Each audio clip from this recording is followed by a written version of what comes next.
Welcome to Shorts Beyond Measure, where fashion, interiors, and psychology get the stylish, savvy, and slightly therapeutic touch. We're Tara West, Caroline Baltz, and Allison Goldberg, a fashion stylist and 2 interior designers who are also trained as psychotherapists. So let's get into what's trending, what's tired, and what's actually worth your time. Because good style and good decisions should never be short-lived.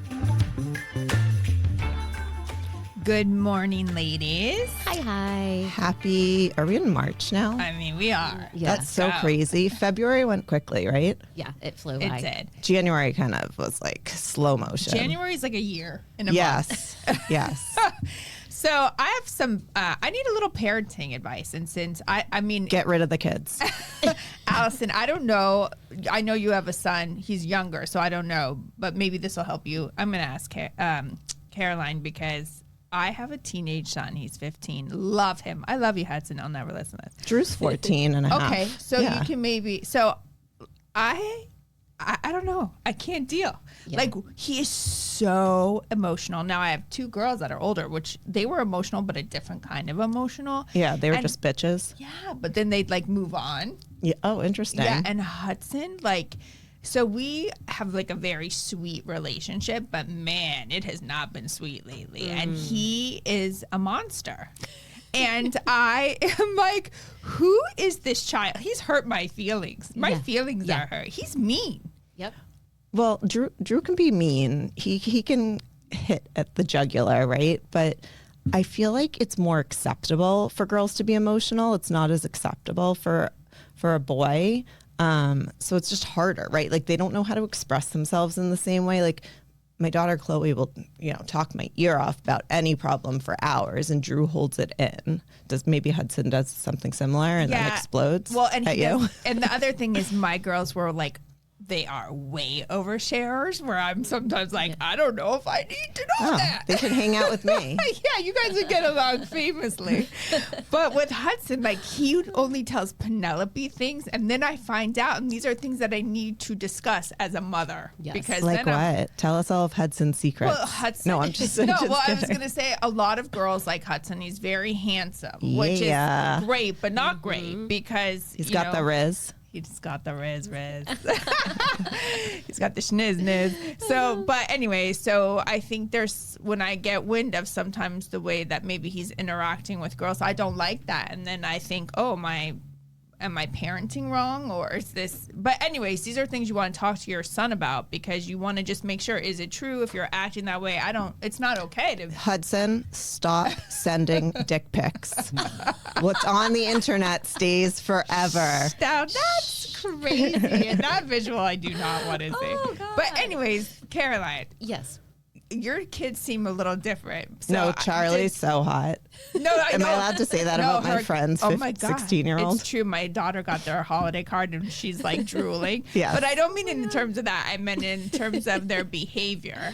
Oh, I'm thinking as you guys are talking, so I have an 18-year-old and a 16-year-old, and my 18-year-old did not prepare me for my 16-year-old because they're both so different. Yeah. And so William's my talker, and William will share, and actually the funny thing is the byproduct of William going to school close to home is that he's home fairly frequently, and it's the banter between William and Charlie that then I get to overhear that helps me understand Charlie better. Got it. But without William, we call it the secret life of Charlie. Yeah. Like it's so Yeah. hard. So that's normal to not It's know. normal. Because when you go from oversharers, where you're cringing sometimes, to like nothing, I feel like I don't even know what's going on. Then he had about 15 Maybe boys. he's not sharing because you're talking about it on a podcast.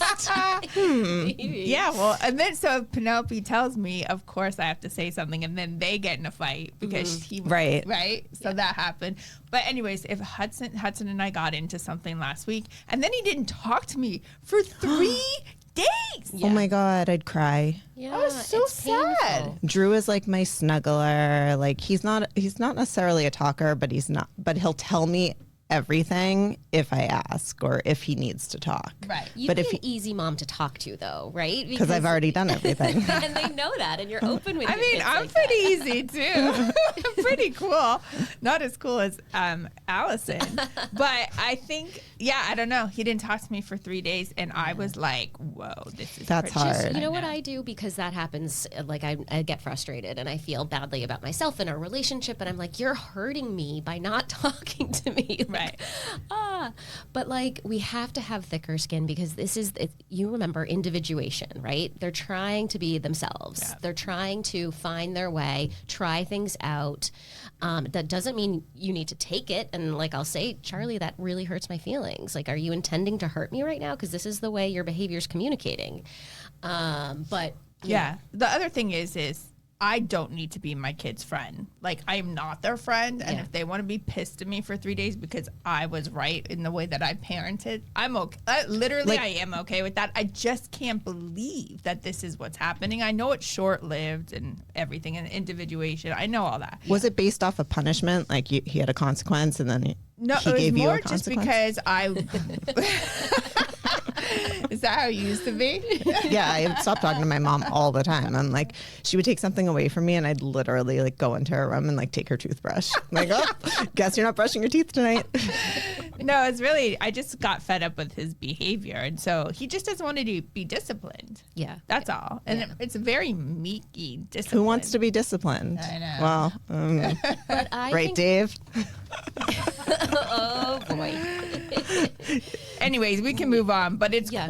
it's very interesting because everybody would say girls versus boys is so different. And it really is. Yeah. But even with the same gender, it can be different. Yeah. Yeah. True.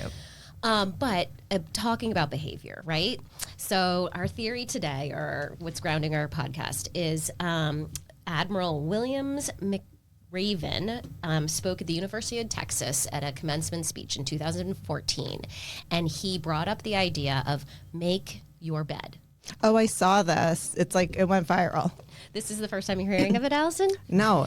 Well, You I read mean, my notes, of course. Yes, I read your notes and studied them. And when I read it, I was like, wow, I've heard of this before. Yeah, right.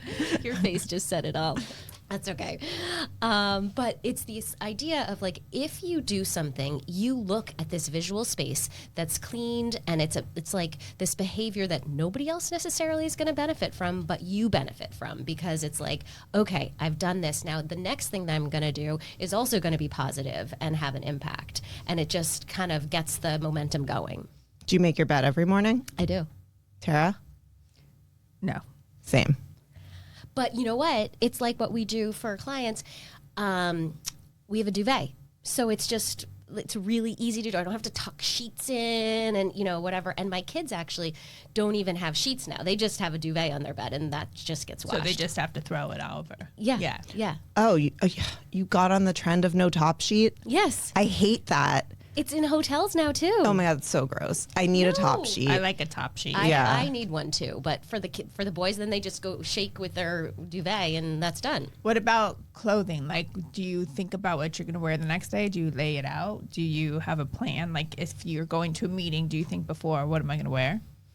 Depends, sometimes. If I have an event, I think about it. But like this morning, I threw this on 10 minutes before I walked out the door. Right. If it didn't look good, that's the viewer's problem. All three of them. I know. So for my clients, obviously you guys, I know about a lookbook, and there's apps now that I do use for their lookbooks. So I usually take pictures of every outfit that we create, and so they can pick and choose when they have an event or a I love meeting, that. or even when they're traveling, because it's very easy to forget. Sometimes we put on an outfit, we're like, oh my God, I love this, I have to wear it again, and then you forget what it is. Yeah. That reminds me of, remember in Clueless, in her closet, and it like pairs things, and they're like, eh. Love that. I know. That's so I good. need that. I know. But like that visual organization of a lookbook, like that's so nice to just flip to the page, like, oh, I've got a corporate meeting, or oh, I've got a black tie, like, oh. So if we don't make our beds, are we unproductive the rest of the day? Is that what you're saying? Because that It's- might explain a lot about my life. It's kind of like washing your car, right? Is it necessary? No, but like when you pull up to someplace with a clean car, it's sort of like, wow, she has her shit dialed in. Like she's I like really need a car wired tight. wash too. I don't make my bed every day. I will say I do sometimes. It's like I'm always pressed for time. And so time is an issue. If I had more time, I would do a lot more things in life. I do feel better though when I go into my room later in the day or like get into bed, like when you pull back the covers and you walk in, it's a clean, nice space. It does feel better. And it's the same like in my living room. Like if the kids are there and they're playing games and they haven't cleaned up or whatever, I feel really stressed until I can pick stuff up. Yeah, and it's a dopamine hit when you look at something and it's clean and fresh and not cluttered. And I will say, in my home, like the dining room table is where the kids do homework, but the living room across the way, when I karate chop those pillows and then I walk by and they look perfect, like no one go in there. But they do go in there and I don't mind, but it's just that. As long as they karate chop when they leave. That's right. So let's go back to the car thing because people say you can judge a lot by somebody and how clean their car is. So Dave, let's get you in on the conversation. Mm-hmm. What do you think about that? Yeah, I agree. He doesn't know what we're talking about. No, I know exactly what you're going to say because I remember having gotten the advice about the car the same way that you guys make in the bed is if you keep your car clean, you will just feel more like you have your act together generally. And I personally, I go hot and cold. So yes, sometimes I clean out my car. And then when I'm coming down, like the next day, I'll be like, oh my God, who cleaned up my car? Oh yeah, that's right. I did it. Well, good for me, same with bedroom and clothes and all that. So it's a good indicator. It's a small thing, but to me, it's hard to keep your car. I'm in my car a lot. And so I'm constantly water bottles and, Diet Cokes and all kinds of other stuff is strewn around. But I don't keep it fanatically clean like some people. That wouldn't make me happy, I don't think, to like be that much of a neat freak. That would make me happy, but only if someone else was doing it. Right. I think so. To sum it up in a lot of ways is psychologically, which makes sense for everything we're talking about. It feels good when you do things, when you are productive, if you make your bed, if you have a clean car. For me and my clients, it's for what you wear when you leave the house. If you like what you're wearing and you look good, you're gonna have a really good day. You're gonna be confident in whatever you have to do. If you have to speak, I don't want you to think about what you're wearing. I want you to think about the task that you have to perform, but I want you to feel good about what you're wearing. Right. And you're signaling not only to other people, but to yourself. I think that's one of the pieces that's baked into this. And like how when you have like crisp lines on your pressed, white button down or whatever, like you feel more put together. Yeah. You feel complete. And there's something nice about that. I think. Is there a car wash near here, Dave? Well, what I was thinking is when I was a therapist, and I know Caroline still practices, and Allison, you can attest to this, but you learn a lot from clients when they come into the room. Yep. Right. And so like all we're talking about, if somebody comes in completely disheveled, shit's going on. Right. But then again, if somebody comes in day or appointment after so immaculate, OCD to the point where you're like, this is just a lot of work. That's another sign. Right. Right? Is that how you diagnosed your clients? By what they were wearing, of course. That's why I'm not a therapist anymore. No, but you get what I'm saying. It's like there's so much you can tell by somebody and the way they present themselves. Right. Yeah. And to bring it back around to teenage boys or whatever, like our behavior communicates something. It always does. And so they're communicating to us by not talking or whatever, or, putting the sea salt in their hair. We're learning stuff about them all the time. We've got a lot of sea salt in ours. Drew has so many things of gel, but like never uses them. Oh, really? Yeah. Well, his hair's so straight, and then he just like sits there and goes like this all day long. But think about it. Our boys in this generation have learned how to defy gravity with their hair. What's that song? Isn't there a Defy Gravity? Oh God! When we went, that was Tara, not Allison. We went to Florida for break, and we had everywhere. Whenever we go on vacation, Hudson has to take care of all his needs. So he had to get his hair cut there. He had to go shopping. He does nothing at home. So it's very interesting, but it kind of like makes us part of the community. And I had no idea where to take him to get his haircut, but it's probably one of the best haircuts ever. How did you find it?